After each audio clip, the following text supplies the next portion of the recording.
live to make people happy. I live to feed people. That's what is satisfying. Opening soon follows the true story of a restaurateur's vision from concept to opening night.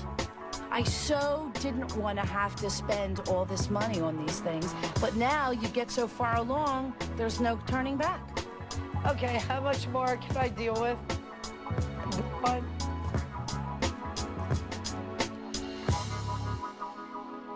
I'm from New York, and I'm, okay, I need to know now. Tell it to me in 5 seconds or less, and a lot of people get intimidated by that.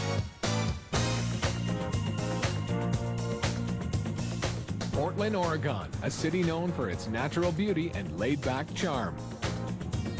Lisa Schroeder isn't from here, and there's nothing laid back about her. Next time.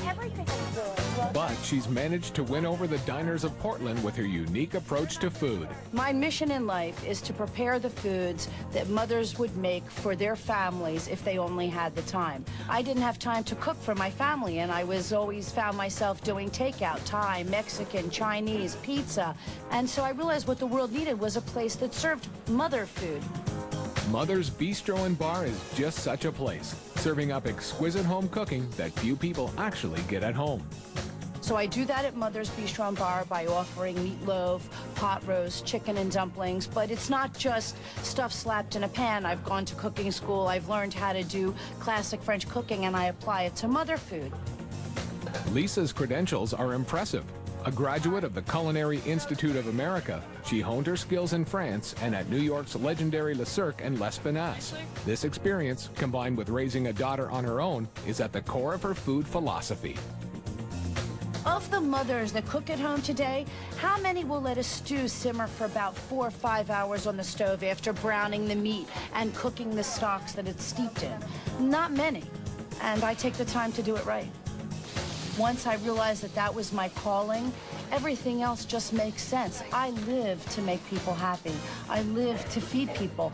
That's what is satisfying. And now this need to feed is taking her in a new direction. Right. Living in Portland, Oregon, I've come to realize that there's no place to get the kind of Italian food that I grew up on, living in Philadelphia and then in New York. And so I've decided that I'm going to do an Italian version of my restaurant Mother's and call it Mamma Mia Trattoria. With the help of a loyal customer, Lisa has leased a space just 3 doors down from Mother's. So we're going to go over to Mamma Mia's just right here down the block. Oh, the doors are open. I don't even need my keys. The building, circa 1886, will accommodate 100 diners and is roughly twice the size of Lisa's first restaurant.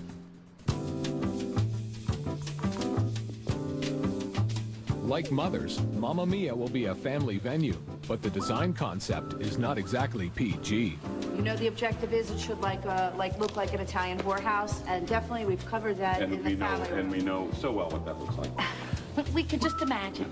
I immediately thought, okay, Italian bordello.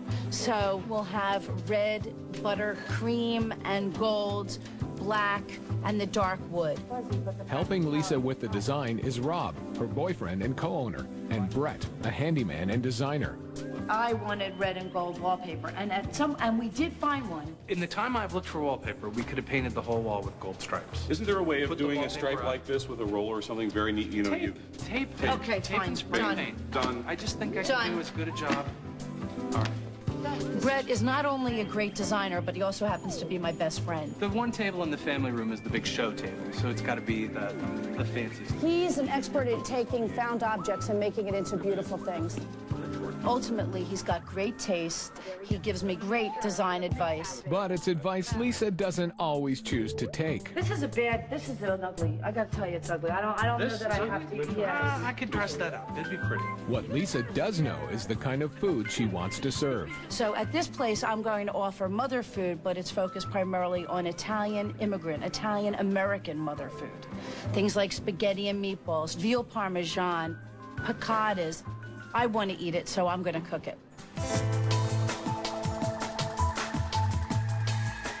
Unfortunately, construction on the kitchen is already a month behind schedule. Rotting floorboards have to be replaced.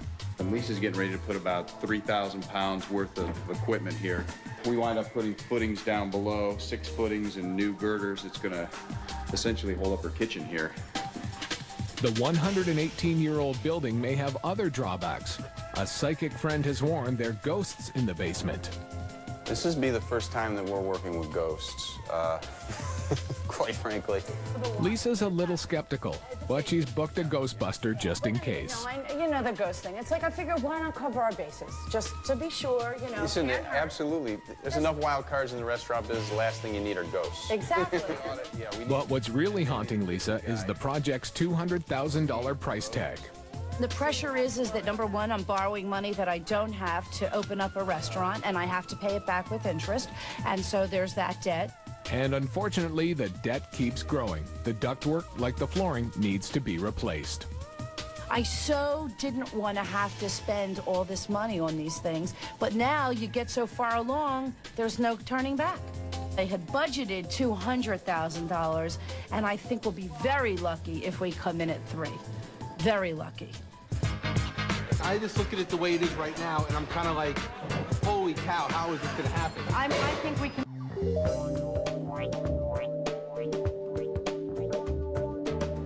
There's 5 weeks to opening. The flooring is finished. Here, everything is looking good. We got our floor down. And the ductwork is almost done. But both have cost Lisa a lot of time and money.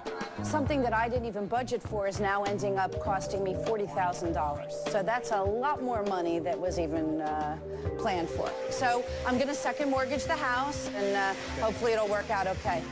After dealing with the budget, Lisa confronts more spiritual matters. A Ghostbuster has been hired to appease any supernatural inhabitants.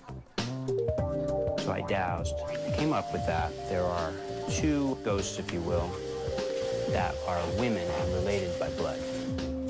Not necessarily mother, daughter, possibly mother, granddaughter. Right, so they're related? That's interesting. Yeah, I thought it was interesting also, just because the whole mothers, Mamma Mia, like the whole kind of connection that way. Yeah, I thought that was really interesting. So I acknowledge them, I respect them, I know they've been here, or they might have been here, and at least this way we can start fresh. There's 4 weeks to opening, and Brett is combing local junk shops for secondhand treasure. I got put in charge of finding 26 brass chandeliers and putting crystal on them. You know, it's like every evening I go home and I put chandeliers together. I've been doing little cuts everywhere. I've been doing it for a month. Right here, it's pretty massive. How much is that puppy? Something like that, you run around 7.5, all restored. Okay, how about as is? Oh, as is, 5. Well, let's mark that as sold. Okay. That'll be my big chandelier purchase.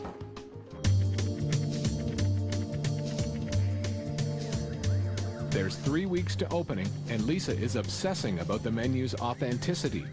Rob, who was raised on his Grandma Mary's Sicilian food, weighs in. I'll bring my biggest critic and taster and have him try it. And if Mikey likes it, then I'll go and I'll probably run with it and see if I can serve it that way.